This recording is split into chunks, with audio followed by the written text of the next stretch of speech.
It was going to be a bad one. Mackenzie said so, and Mackenzie knew. The head porter had been a college servant for so many years that no one except one or two of the most senior fellows even remembered the place without him. Besides, it was not Mackenzie's way to say very much. He was a large and ponderous man, accounted dour even by the standards of his native border country, so when he did speak he was taken seriously. If Mackenzie said it would be a bad one it would be, and the other college servants, from the bursar down to the lowliest waiter, grew nervous. There had been many other rugby club dinners in past years, of course, and usually the college had escaped without serious trouble.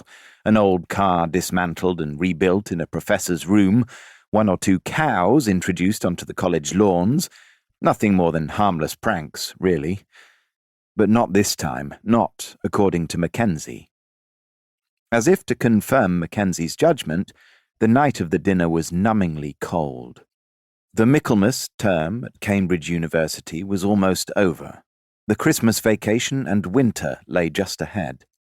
In the Fens, they will tell you that the winter wind blows in directly from Siberia across the bare brown soil of the countryside, with nothing on God's earth to deflect it from its course or to offer even the slightest resistance. In the city, it shows as little pity as it does in the countryside, howling relentlessly across Parker's Peace, along Regent Street and Trumpington Street, buffeting the heart of the city and enfolding it in an Arctic grip. This was a December to prove them right. Parts of the river had frozen earlier in the week, and the remnants of a heavy snowfall lay defiantly on the ground.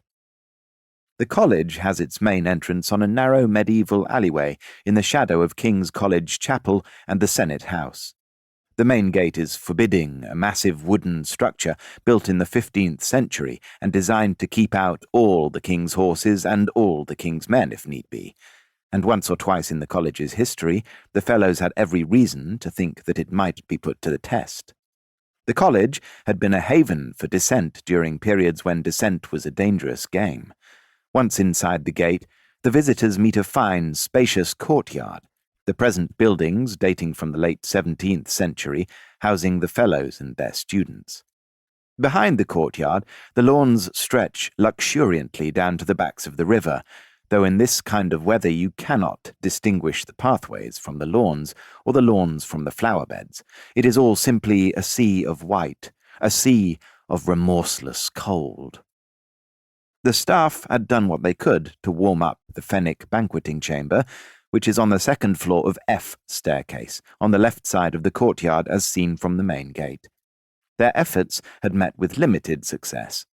The Fenwick has 18-foot ceilings and is fronted by loose sash windows, a combination which taxes the traditional hot water heating system even when the pipes are not frozen.